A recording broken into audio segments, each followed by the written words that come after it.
کہ نبی علیہ الصلوۃ والسلام نے چند صحابہ کو خوشخبری دی کہ ابو بکر فی الجنہ، عمر فی الجنہ۔ اسی طرح نبی علیہ الصلوۃ والسلام نے سیدنا عثمان بن عفان رضی اللہ تعالیٰ عنہ کے بارے میں فرمایا، نام لے کر فرمایا عثمان فی الجنہ، کہ لوگوں عثمان ان 10 صحابہ میں سے ہے جن کو رب ذوالجلال نے دنیا میں جنت کی بشارت دے دی ہے۔ اور سیدنا عثمان بن عفان رضی اللہ تعالیٰ عنہ کی عظمت جو کتاب و سنت میں بیان ہوئی ہے، سیدنا انس بن مالک رضی اللہ تعالیٰ عنہ فرماتے ہیں کہ نبی علیہ الصلوۃ والسلام نے فرمایا، سنن ترمذی کی روایت ہے، ارحم امتی بامتی ابو بکر واشدہم فی امر اللہ عمر واصدقہم حیاء عثمان بن عفان، کہ میری امت میں سے سب سے نرم دل جو شخص ہے وہ سیدنا ابو بکر رضی اللہ تعالیٰ عنہ ہے، اور میری امت میں، میرے صحابہ میں، میرے خلفائے راشدین میں جو اللہ کے دین میں سخت ترین شخص ہے وہ عمر رضی اللہ تعالیٰ عنہ ہے، وَأَصْدَقُهُمْ حَيَاءً۔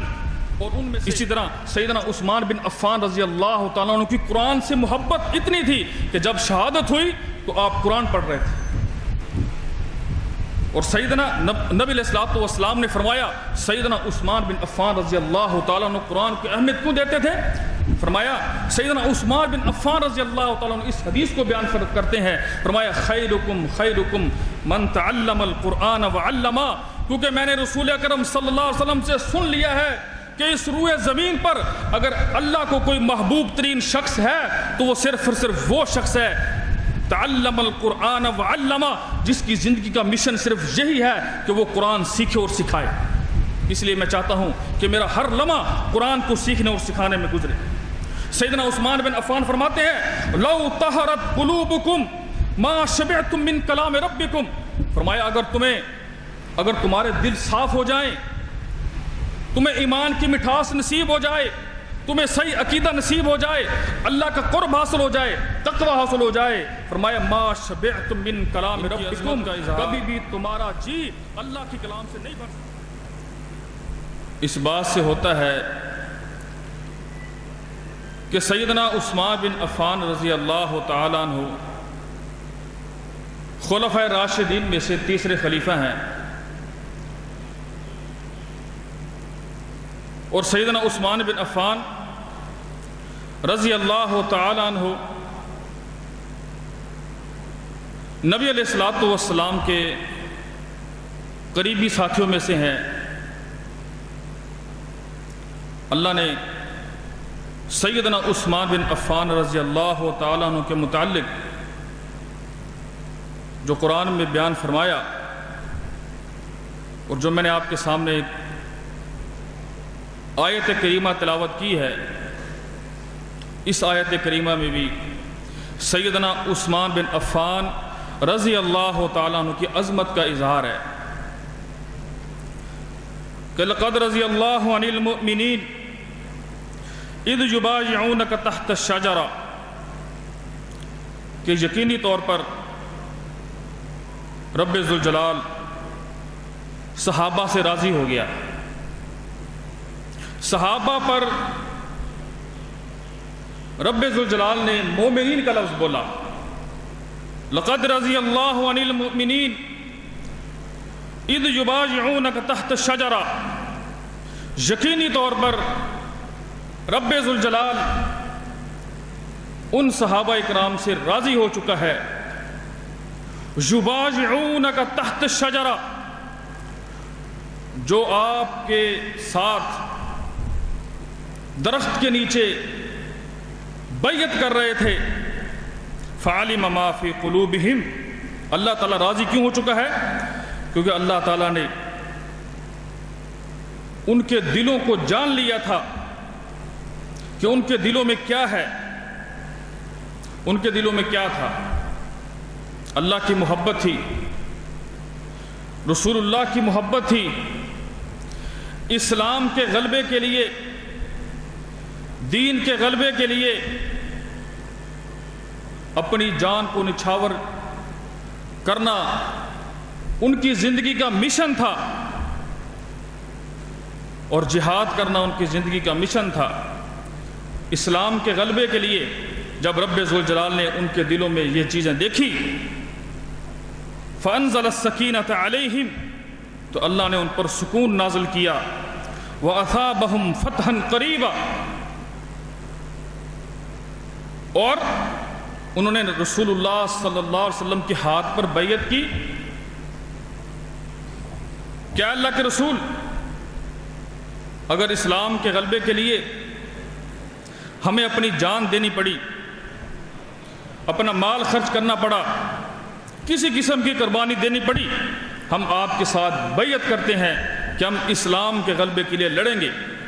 جب اللہ نے ان کے اس خلوص کو دیکھا تو فرمایا فَأَنزَلَ السَّكِينَةَ عَلَيْهِمْ اللہ نے ان کے دلوں کو مطمئن کر دیا وَأَثَابَهُمْ فَتْحًا قَرِيبًا اور ان کے ساتھ وعدہ کیا کہ ان قریب تمہیں بڑی عظیم فتح نصیب ہوگی. وہ فتح کیا ہے؟ فتح مکہ. اب یہ بیعت رضوان، اسے کہتے ہیں بیعت رضوان. بیعت رضوان سیدنا عثمان ابن عفان رضی اللہ تعالیٰ عنہ کی وجہ سے ہوئی تھی کہ سیدنا عثمان ابن عفان رضی اللہ تعالیٰ عنہ مکہ میں گئے، رسول اللہ کے سفیر بن کے، اور ادھر افواہ پھیلا دی گئی کہ عثمان ابن عفان رضی اللہ تعالیٰ عنہ کو شہید کر دیا گیا. تو نبی علیہ السلام نے سارے کے سارے صحابہ سے بیعت لی کہ ہم اگر عثمان رضی اللہ تعالیٰ عنہ کو شہید کر دیا گیا ہے ہم اس کا بدلہ لیں گے. تو سارے کے سارے صحابہ نے جہاد پر بیعت کی اور اللہ کو یہ بات بڑی پسند آئی. اب اس آیت میں بہت ساری چیزیں معلوم ہوتی ہیں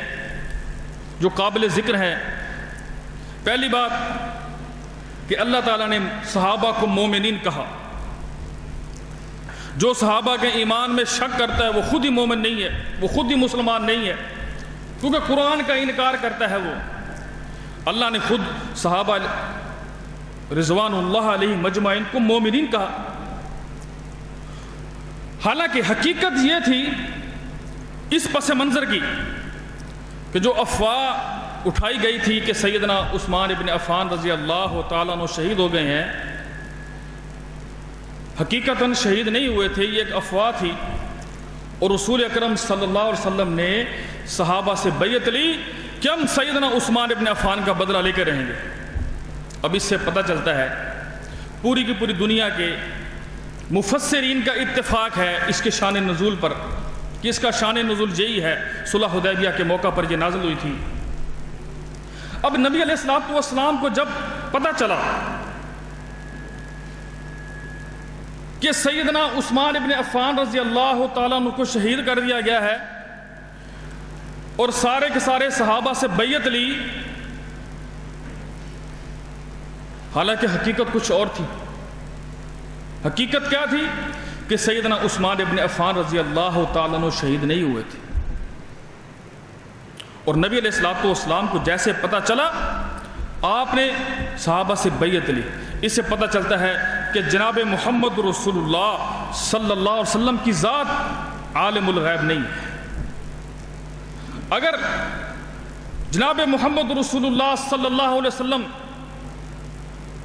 نبی آخر زمان عالم الغیب ہوتے تو بیعت رضوان نہ کرتے، کیونکہ آپ کو حقیقت حال کا پتہ تھا. پتہ ہوتا کہ یہ تو افواہ ہے اور حقیقت تو یہ ہے کہ سیدنا عثمان ابن عفان رضی اللہ تعالیٰ عنہ کی شہادت نہیں ہوئی تو بیعت رضوان کرنے کی ضرورت ہی پیش نہ آتی.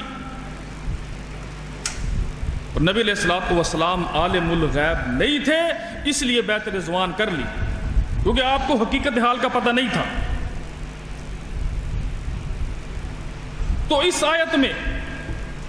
جو بیعت رضوان ہوئی وہ سیدنا عثمان ابن عفان رضی اللہ تعالیٰ عنہ اس کا سبب بنے. اور یہ آیت سیدنا عثمان ابن عفان رضی اللہ تعالیٰ عنہ کے متعلق نازل ہوئی. تو اس میں سیدنا عثمان ابن عفان رضی اللہ تعالیٰ عنہ کی عظمت کا اظہار ہے. تو نبی علیہ السلام نے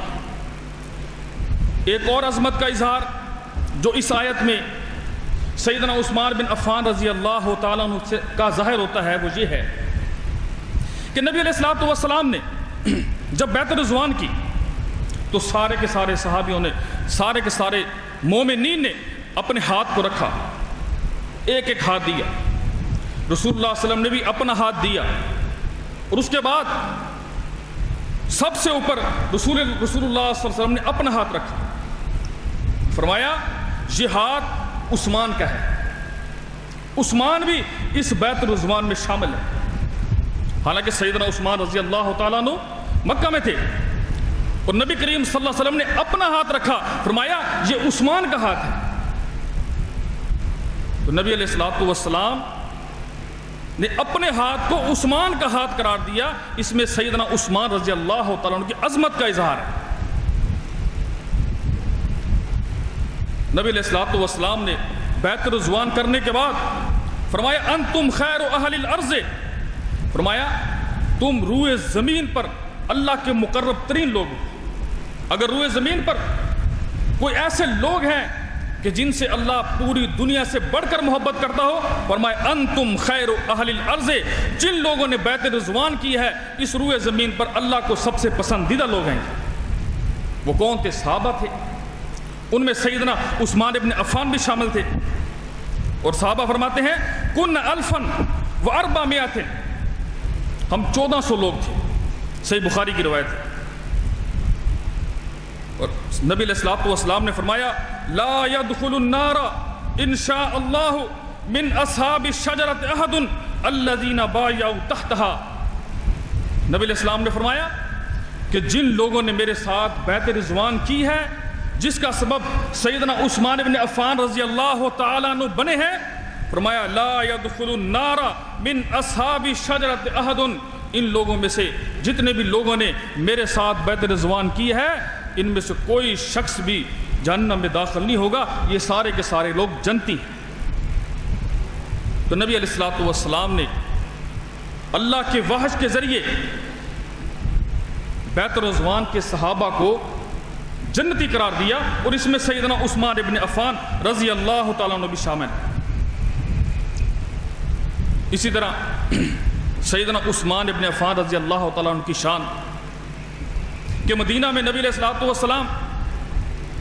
جبل احد پر چڑھے، اور جبل احد پر چڑھنے کے بعد نبی علیہ الصلوۃ والسلام نے ایک جبل احد میں تبدیلی محسوس کی کہ جیسے ہی آپ جبل احد پر چڑھے اور آپ کے ساتھ سیدنا عمر فاروق، سیدنا عثمان غنی، سیدنا ابو بکر صدیق رضی اللہ تعالیٰ عنہ موجود تھے، تو جبل احد پر لرزہ طاری ہو گیا، حرکت میں آ گیا، حرکت کرنے لگا۔ تو نبی علیہ الصلوۃ والسلام نے فرمایا اثبت احد فانما علیک نبی و صدیق و شہیدان، فرمایا اثبت، اے احد ٹھہر جا، تیرے اوپر ایک نبی ہے، ایک صدیق ہے، اور 2 شہید ہیں۔ صحیح بخاری کی روایت ہے، ایک نبی ہے، ایک صدیق ہے، 2 شہید ہیں۔ اب یہ حدیث بڑی عظیم حدیث ہے، جس سے بڑی عظیم باتیں سمجھ آتی ہیں کہ نبی علیہ الصلوۃ والسلام کی دلائل نبوت میں سے یہ حدیث ہے۔ یہ حدیث دلیل ہے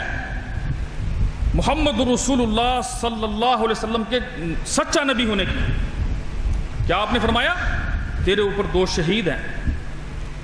یعنی پشین گوئی دی کہ میرے اوپر 2 شخص ایسے ہیں جو ان قریب شہید ہو جائیں، ایک صدیق ہے، ایک نبی ہے۔ وہ 2 شہید کون ہیں؟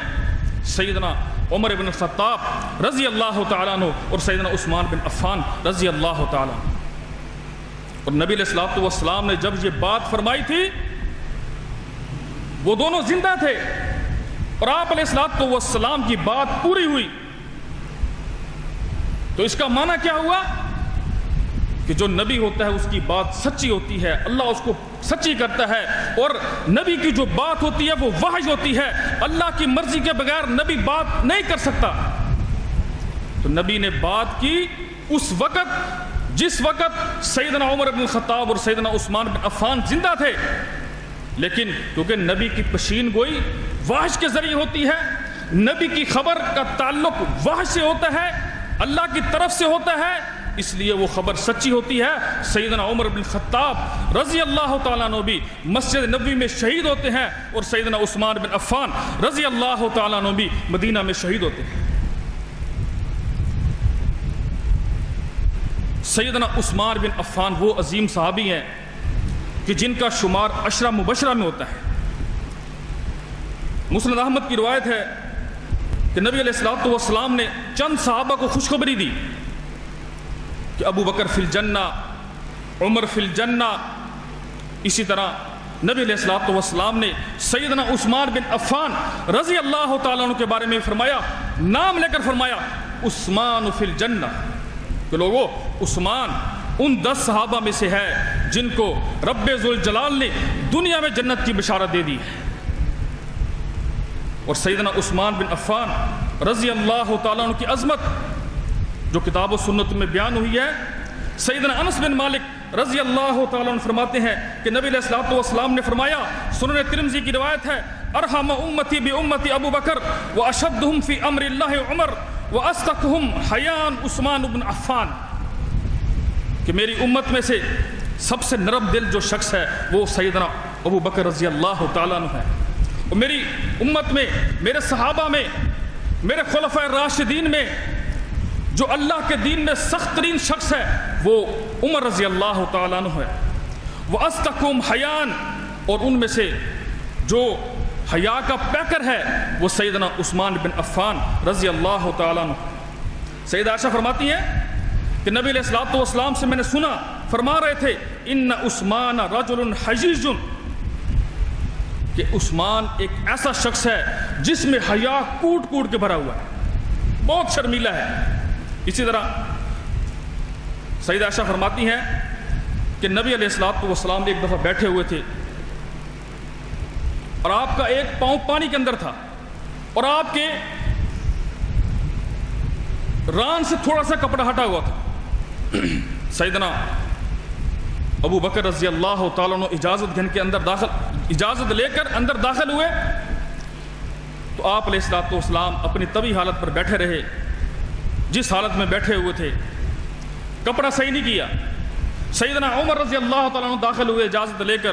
تو نبی علیہ الصلوۃ والسلام ویسے ہی بیٹھے رہے، اور جب سیدنا عثمان بن عفان رضی اللہ تعالیٰ عنہ اجازت لے کر تشریف لائے تو آپ صلی اللہ علیہ وسلم نے اپنا کپڑا ٹھیک کیا اور صحیح ہو کر بیٹھ گئے، اور جیسے مجلس ختم ہوئی تو سیدہ عائشہ رضی اللہ تعالیٰ نبی علیہ الصلوۃ والسلام سے پوچھا کہ اللہ کے رسول، جب سیدنا ابو بکر آئے آپ اپنی حالت میں بیٹھے رہے، جب سیدنا عمر آئے آپ پھر بھی بیٹھے رہے، جب سیدنا عثمان ابن عفان رضی اللہ تعالیٰ عنہ آئے تو آپ نے اپنا کپڑا ٹھیک کر لیا اور صحیح ہو کر بیٹھ گئے، اس کی وجہ کیا ہے؟ تو نبی علیہ الصلوۃ والسلام نے فرمایا، صحیح مسلم کی روایت ہے، الا استحیی من رجل تستحیی منہ الملائکہ، فرمایا میں اس شخص کا حیا نہ کروں کہ جس کا فرشتے بھی حیا کرتے ہیں۔ سیدنا عثمان ابن عفان رضی اللہ تعالیٰ عنہ ایسی عظیم شخصیت ہیں کہ جس سے فرشتے بھی جس کا حیا کرتے ہیں، فرشتے بھی شرم کرتے ہیں ان کی۔ اور سیدنا عثمان بن عفان رضی اللہ تعالیٰ عنہ ایسی عظیم شخصیت ہے کہ جو اللہ کے خوف جس کے دل میں بھرا ہوا ہے، آخرت کا خوف ہے، جنت کی بشارتیں مل چکی ہیں، اس کے باوجود بھی اللہ کا خوف اتنا ہے کہ ایک مرتبہ رو رہے تھے تو کسی نے پوچھا کہ اے عثمان ابن عفان رضی اللہ تعالیٰ عنہ، آپ قبر پہ کھڑے ہو کر اتنا کیوں روتے ہیں؟ کہنے لگے ان القبر اول منازل الاخرہ، کہ آخرت کی جو پہلی منزل ہے وہ قبر ہے۔ فإن نجا منہ فما بعدہ ایسر منہ، اگر انسان قبر سے نجات پا جائے تو اس کی بعد والی منزلیں آسان ہو جاتی ہیں، کیونکہ نبی علیہ الصلوۃ والسلام نے فرمایا وَإِن لَمْ يَنْجُ مِنْهُ فَمَا بَعْدَهُ أَشَدُّ مِنْهُ، اگر انسان قبر سے نجات نہیں پا سکا تو بعد والی منزلوں سے بھی نجات نہیں پا سکے گا۔ قال رسول اللہ صلی اللہ علیہ وسلم ما رأيت منظرا قط الا والقبر افظع منہ، نبی علیہ الصلوۃ والسلام نے جب سے میں نے رسول اللہ صلی اللہ علیہ وسلم کی زبان سے یہ الفاظ سنے ہیں اس وقت سے میرا دل بہت زیادہ ڈر گیا ہے، قبر کی منظر سے بہت خوف زدہ ہوتا ہے۔ جب سے رسول اللہ صلی اللہ علیہ وسلم کی زبان سے میں نے یہ الفاظ سنے ہیں، آپ علیہ الصلوۃ والسلام نے فرمایا ما رأیت منظرا قط الا والقبر افظع منہ،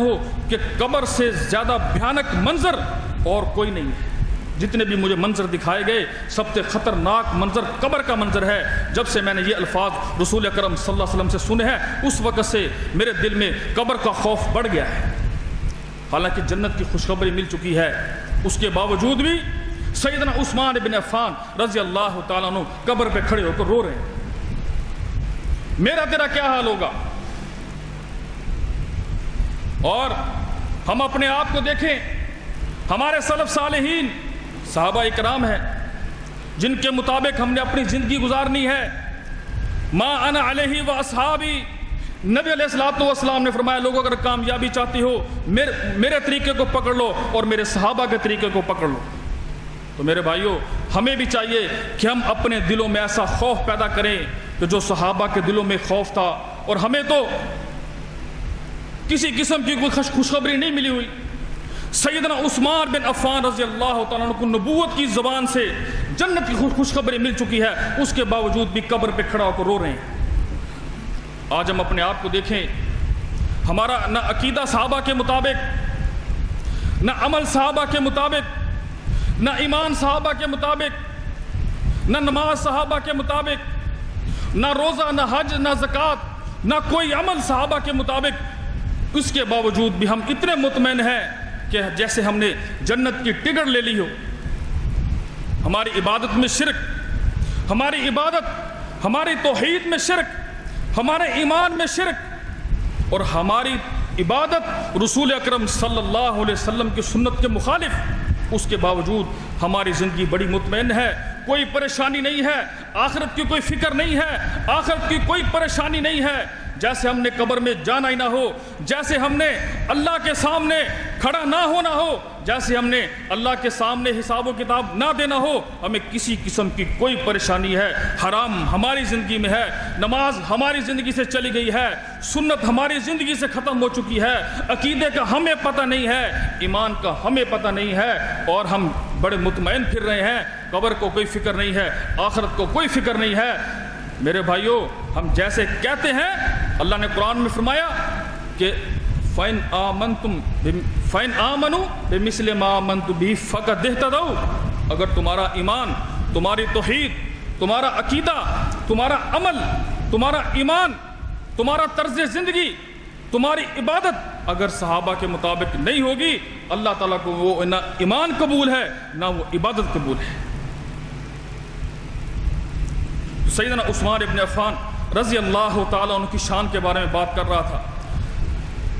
ایک تابعی کہتے ہیں کہ میں نے سیدنا عثمان ابن عفان رضی اللہ تعالیٰ عنہ کو دیکھا، رأیت عثمان قائلا فی المسجد فی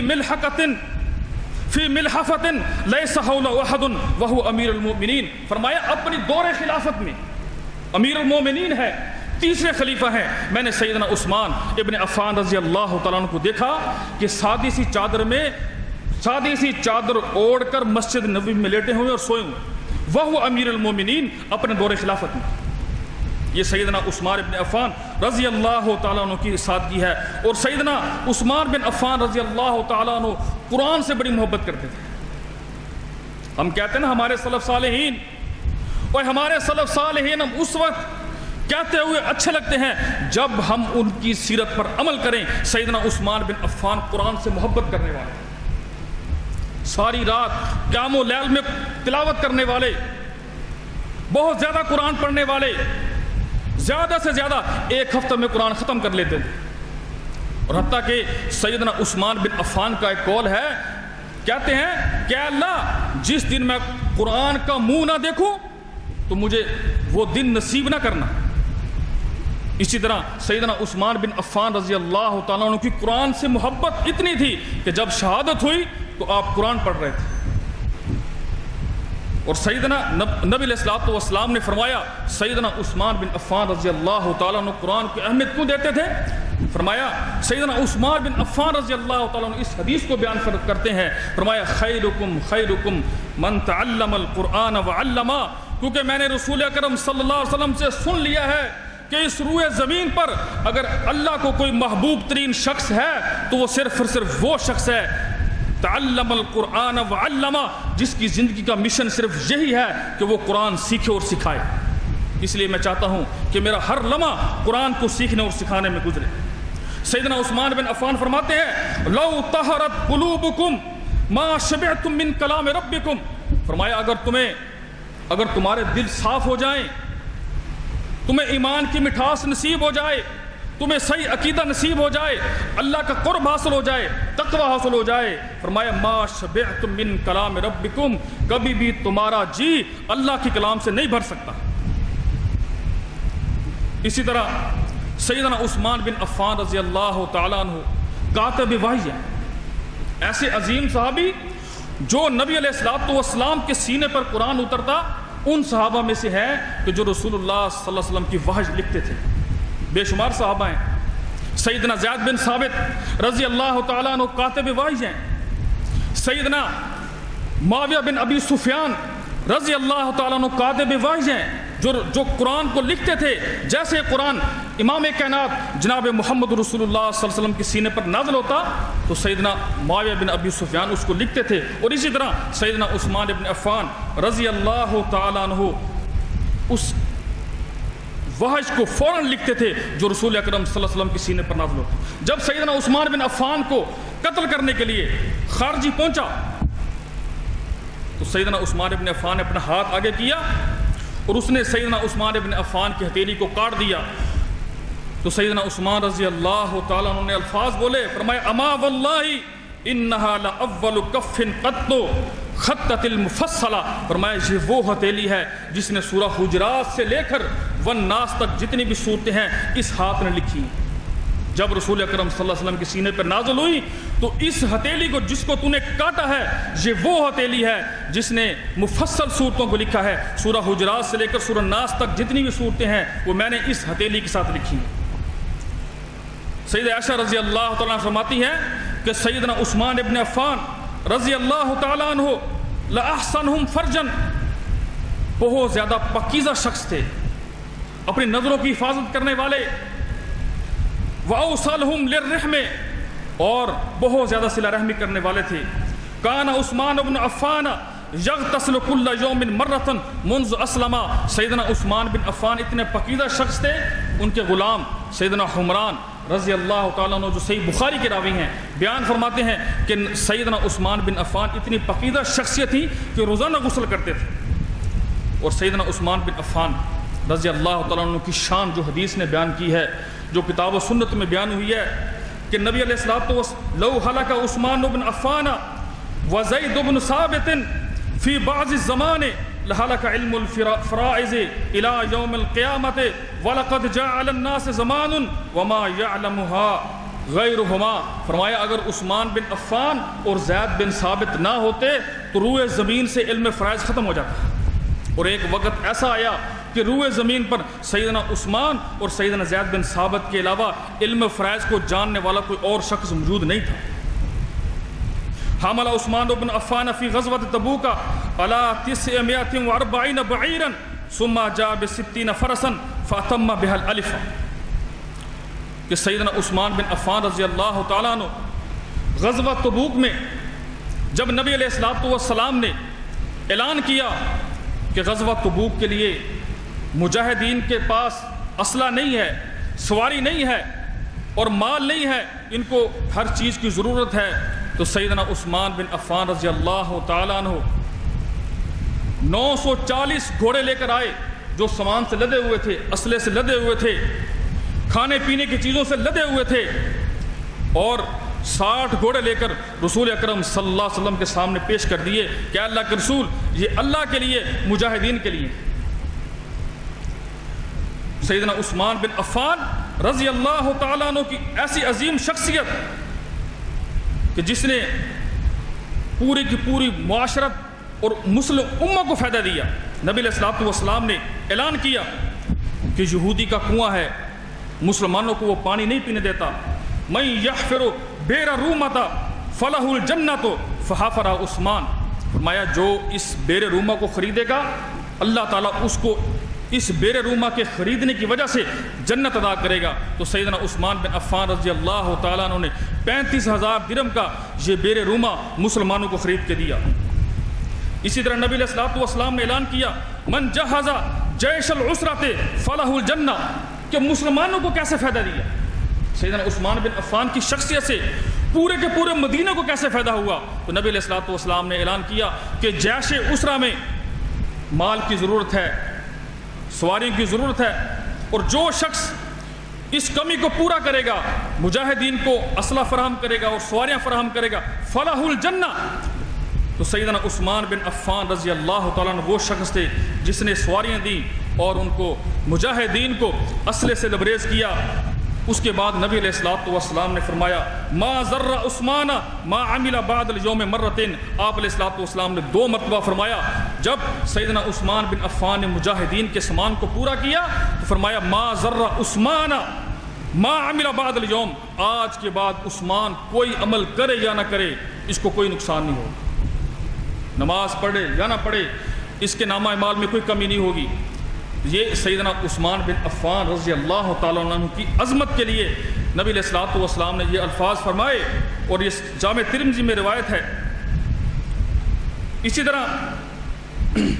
دوسرے مقام پر نبی علیہ الصلوۃ والسلام نے اعلان کیا کہ مسجد کی زمین کم ہو گئی ہے، اس کے ساتھ ایک مربت، ایک ایسا میدان پڑا ہوا ہے جس میدان میں کھجوروں کو خشک کیا جاتا ہے، اور مسجد کو اس پلاٹ کی ضرورت ہے۔ کون ہے وہ شخص جو یہ خرید کر دے اور اس کے بدلے میں اللہ تعالیٰ اس کو جنت نصیب کرے گا، اس کے بدلے میں وہ جنت کا مالک بن جائے گا۔ من یشتری بقعۃ آل فلان، اس پلاٹ کو کون خریدتا ہے مسجد کے لیے تو فلہ الجنہ،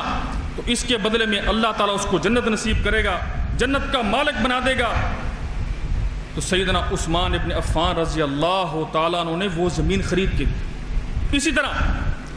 اور موقع پر مختلف پلاٹ مسجد کے ساتھ پڑے ہوئے تھے، مزید پلاٹ، تو نبی علیہ الصلوۃ والسلام نے یہ الفاظ فرمائے کہ جو یہ زمین خرید کے دے گا اس کے بدلے میں اللہ تعالیٰ اس کو جنت عطا کرے گا۔ تو سیدنا عثمان بن عفان رضی اللہ تعالیٰ عنہ نے وہ ساری کی ساری زمین مسجد نبی کو خرید کر مسجد نبی کے لیے وقف کر دی۔ اور سیدنا عثمان بن عفان رضی اللہ تعالیٰ عنہ بیان فرماتے ہیں کہ نبی علیہ الصلوۃ والسلام نے فرمایا من بنا للہ مسجدا بنى اللہ لہ بیتا فی الجنہ، کہ جو شخص اللہ کے لیے مسجد بناتا ہے اللہ کی رضا کو حاصل کرنے کے لیے، بنى اللہ لہ بیتا فی الجنہ، تو اس مسجد کے بدلے میں اللہ تعالیٰ اس کا گھر جنت میں تیار کر دیتا ہے۔ سیدنا عثمان بن عفان رضی اللہ تعالیٰ عنہ تیسرے خلیفہ تھے اور بڑے عادل خلیفہ تھے۔ لوگ اعتراض کرتے ہیں کہ نعوذ باللہ سیدنا عثمان رضی اللہ تعالیٰ عنہ نے جیسے خلیفہ بنے اپنے لوگوں کو نوازنا شروع کر دیا، ان کو مال دینا شروع کر دیا، اور اپنی قوم کے لوگوں کو سلطنت میں داخل کر کے ان کو وزیر مشیر بنانا شروع کر دیا۔ میرے بھائیوں یہ بات بالکل غلط ہے۔ یہ سیدنا عثمان بن عفان رضی اللہ تعالیٰ عنہ کی عزت میں تبرہ ہے، اور سیدنا عثمان بن عفان رضی اللہ تعالیٰ عنہ پر افتراء ہے، جھوٹ ہے، کیونکہ اس کا سیدنا عثمان بن عفان رضی اللہ تعالیٰ عنہ کے ایک بھائی تھے ولید، اس نے جرم کیا، تو جیسے اس نے جرم کیا تو سیدنا علی رضی اللہ تعالیٰ عنہ کو بلایا سیدنا عثمان بن عفان نے، فرمایا این یجلدہ فجلدہ 80 جلدہ، فرمایا اے علی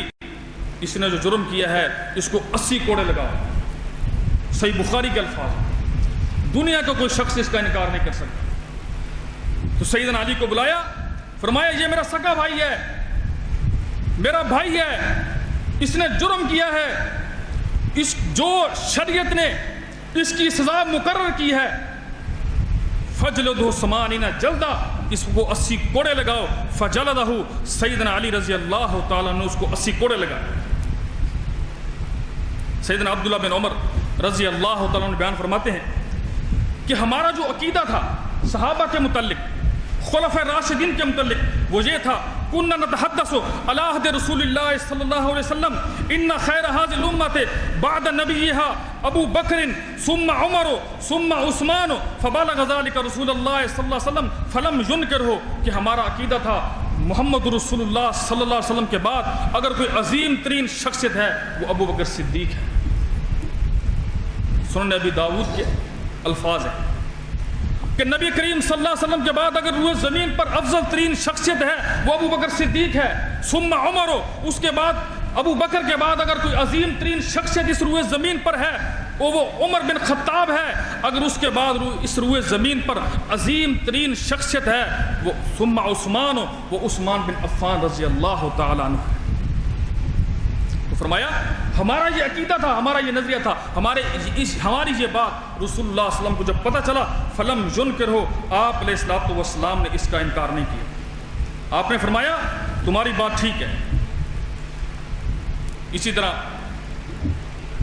سیدنا عبداللہ بن عمر رضی اللہ تعالیٰ عنہ فرماتے ہیں، امام احمد بن حنبل کی کتاب فضائل صحابہ اس میں یہ الفاظ موجود ہیں، لا تسبوا عثمان فإنا كنا نعده من خيارنا. لوگوں سیدنا عثمان پر انگلی مت اٹھانا کیونکہ وہ ہمارے پسندیدہ لوگوں میں سے ہے، سارے کے سارے صحابہ کا پسندیدہ شخصیت تھی. ایک شخص نے سیدنا عثمان بن عفان رضی اللہ تعالیٰ عنہ کی زندگی میں ان کو برا بھلا کہا. منذر بن مالک رحمۃ اللہ علیہ فرماتے ہیں، صحیح ابن خزیمہ میں یہ قول موجود ہے، فرمایا کننا بالمدینہ تھے، ہم مدینہ میں تھے، فسب رجل عثمان، ایک شخص نے سیدنا عثمان بن عفان کو برا بھلا کہا، فنہیناہ فلم ینتہی، ہم نے اس کو کہا توبہ کر لے، تو نے اللہ کے رسول کے عظیم صحابی پر تبرہ کیا ہے، افتراء کیا ہے، گالی دی ہے، فانتہی، اللہ سے توبہ کر. اس نے کہا نہیں میں توبہ نہیں کروں گا. تو فرمایا فأرعدت ثم جاءت صاعقۃ فاحرقت، کہ اسی تھوڑی دیر کے اندر آسمان سے بادل گرجا اور بادل سے بجلی چمکی اور بجلی اس کے اوپر گری، فاحرقت، بجلی نے اس کو جلا دی. سید ابن خزیمہ رضی اللہ تعالیٰ عنہ میں سیدنا سید ابن خزیمہ میں یہ روایت موجود ہے. اسی طرح سیدنا عثمان ابن عفان رضی اللہ تعالیٰ عنہ کی جو شہادت ہے، شہادت کے حوالے سے چند باتیں. 18 ذی الحجہ کو سیدنا عثمان ابن عفان رضی اللہ تعالیٰ عنہ کی شہادت ہوئی، اور پیچھے میں نے بیان کیا ہے کہ سیدنا عثمان بن عفان کی جو شہادت کی پیش گوئی ہے وہ صحیح بخاری میں موجود ہے، فإن علیک نبی وصدیق وشہیدان، فإنما علیک نبی وصدیق وشہیدان. تو سیدنا عثمان بن عفان رضی اللہ تعالیٰ عنہ کو یقین تھا کہ نبی علیہ الصلوۃ والسلام نے مجھے شہید کہا ہے تو مجھے شہادت ملے گی. تو 18 ذی الحجہ کو سیدنا عثمان بن عفان رضی اللہ تعالیٰ عنہ شہید ہوئے. اور اکثر صحابہ کرام، اب سوال یہ ہوتا ہے کہ صحابہ کرام نے سیدنا عثمان بن عفان کا دفاع کیوں نہیں کیا؟ اس کی دو وجہ ہیں. ایک وجہ یہ ہے کہ سیدنا عثمان بن عفان رضی اللہ تعالیٰ عنہ صحابہ کو روک دیا کہ یہ لوگ جو کچھ کرنا چاہتے ہیں ان کو کرنے دیں. انہوں نے آ کر مسجد نبوی کا محاصرہ کیا، خارجیوں نے آ کر سیدنا عثمان بن عفان کے گھر کا محاصرہ کیا، تو سیدنا عثمان امیر المومنین تھے، انہوں نے روک دیا کہ تم نے ان کے ساتھ مزاحمت نہیں کرنی. ایک وجہ یہ تھی. دوسری وجہ یہ تھی کہ 18 ذی الحجہ تھی، اکثر صحابہ کرام حج پہ گئے ہوئے تھے، اکثر صحابہ کرام ابھی تک حج سے واپس نہیں آئے تھے. تو انہوں نے موقع تلاش کیا کہ مدینہ فوج سے خالی ہے،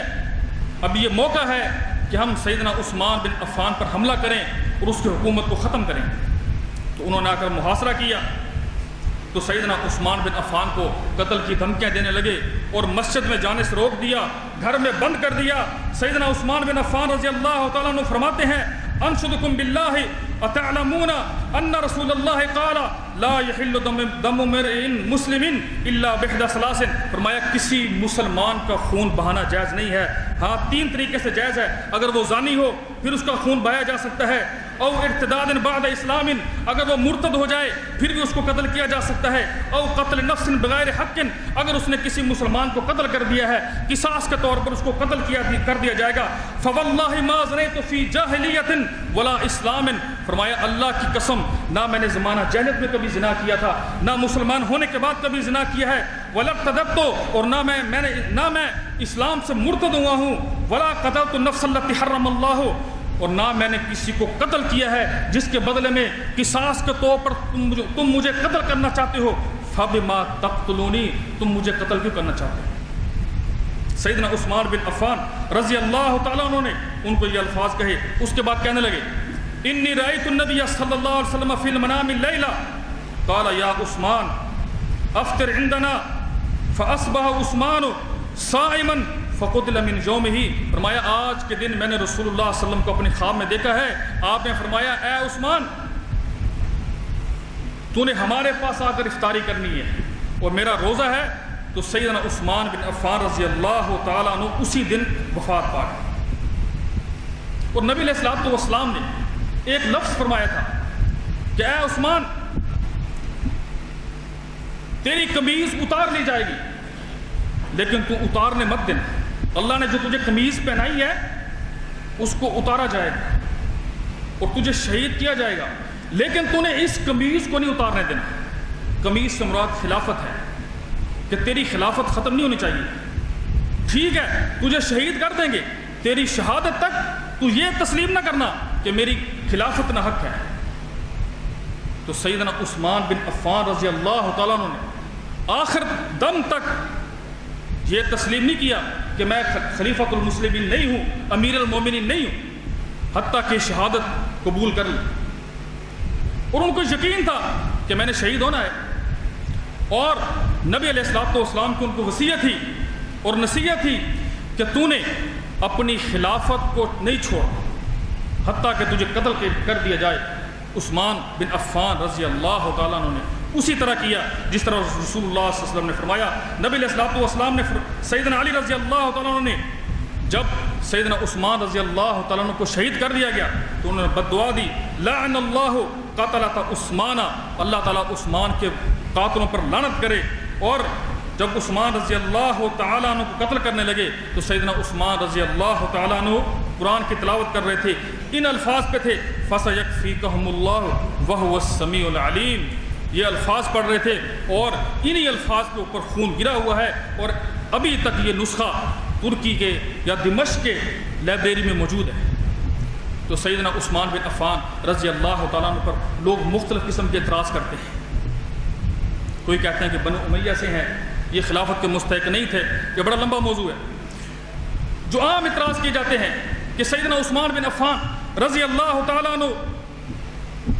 غزوہ احد سے کیوں بھاگے؟ تو میرے بھائیوں جب اللہ نے ان کو معاف کر دیا ہے تم پوچھنے والے کون ہوتے ہو؟ اور پھر اعتراض کرتے ہیں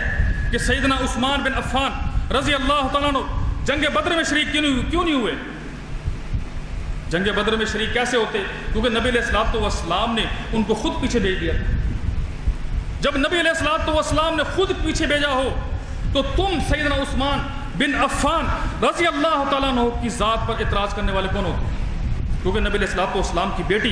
سیدنا رقیہ رضی اللہ تعالیٰ عنہ سخت علیل تھی، بیمار تھی، تو نبی علیہ الصلوۃ والسلام نے سیدنا عثمان کو کہا کہ تم جاؤ میری بیٹی کا خیال کرو، گویا کہ تم ہمارے ساتھ بدر میں شریک ہو اور تمہیں حصہ بھی ملے گا۔ تو سیدنا عثمان بن عفان رضی اللہ تعالیٰ عنہ کو نبی علیہ الصلوۃ والسلام نے جنگ بدر کا حصہ بھی دیا تھا۔ تو جب نبی علیہ الصلوۃ والسلام نے پیچھے مدینہ میں بھیج دیا، گھر کی طرف بھیج دیا، تم اعتراض کرنے والے کون ہوتے ہو؟ گویا کہ جو سیدنا عثمان بن عفان پر اعتراض کرتا ہے وہ رسول اللہ صلی اللہ علیہ وسلم کے فیصلے پر اعتراض کرتا ہے کہ رسول اللہ صلی اللہ علیہ وسلم کا فیصلہ غلط تھا عثمان رضی اللہ تعالیٰ عنہ کو گھر بھیجنے کا۔ اسی طرح اعتراض کرتے ہیں کہ سیدنا عثمان بن عفان بیعت الرضوان میں شریک کیوں نہیں تھے؟ اور بھائی سیدنا عثمان بن عفان کی وجہ سے تو بیعت الرضوان ہوئی ہے، اور سیدنا عثمان بن عفان کی تو عظمت کا اظہار ہوتا ہے بیعت رضوان میں کہ رسول اللہ صلی اللہ علیہ وسلم اپنا ہاتھ پورے کے پورے صحابہ کے اوپر اپنے ہاتھ رکھنے کے بعد کہتے ہیں نیچے بھی سیدنا رسول اللہ کا ہاتھ، اوپر بھی رسول اللہ کا ہاتھ، اور کہہ رہے ہیں کہ یہ ہاتھ عثمان کا ہاتھ ہے، نیچے والا ہاتھ میرا ہاتھ ہے، اوپر والا ہاتھ عثمان کا ہاتھ ہے، گویا کہ عثمان ہمارے ساتھ ہے، کیونکہ سیدنا عثمان کو رضی اللہ تعالیٰ عنہ کو جس مہم پر بھیجا تھا وہ رسول اللہ نے بھیجا تھا۔ تو یہ اعتراض سارے کے سارے فضول اعتراض ہیں، اور سیدنا عثمان بن عفان کی ایمان پر کوئی شک کرتا ہے، ذات پر کوئی شک کرتا ہے، تو میرے بھائیوں قرآن نے سیدنا عثمان کو مومن کہا، لقد رضی اللہ عن المؤمنین۔ جو سیدنا عثمان کو مومن نہیں سمجھتا وہ خود کافر ہے، وہ خود مومن نہیں ہے، وہ خود اسلام سے خارج ہے، کیونکہ قرآن کے لفظ کا انکار کر رہا ہے، اللہ کے ان الفاظ کا وہ منکر ہے جو اللہ نے سیدنا عثمان بن عفان اور بیعت الرضوان کے اصحاب کے متعلق جو الفاظ رب ذوالجلال نے بولے ہیں، لقد رضی اللہ عن المؤمنین، کہ جنہوں نے محمد رسول اللہ صلی اللہ علیہ وسلم کے ساتھ جہاد پر بیعت رضوان کی ہے، وہ سارے کے سارے مومن ہیں، اور اللہ نے ان کو ایمان کا لقب دیا ہے، اور سیدنا عثمان بھی ان میں شامل ہے۔ جو سیدنا عثمان کے ایمان میں شک کرے، ان پر تبرہ کرے، ان پر افتراء کرے اور ان پر الزام تراشی کرے اور ان کے ایمان میں شک کرے، تو میرے بھائیوں قرآن کی اس آیت کا وہ منکر ہے، کیونکہ اللہ ان کو مومنین کہہ رہا ہے۔ اللہ سے دعا ہے کہ رب ذوالجلال مجھے اور آپ کو حق سمجھنے کے بعد اس پر کما کو عمل کرنے کی توفیق عطا فرمائے۔ اقول قولی ھذا استغفر اللہ لی ولکم ولسائر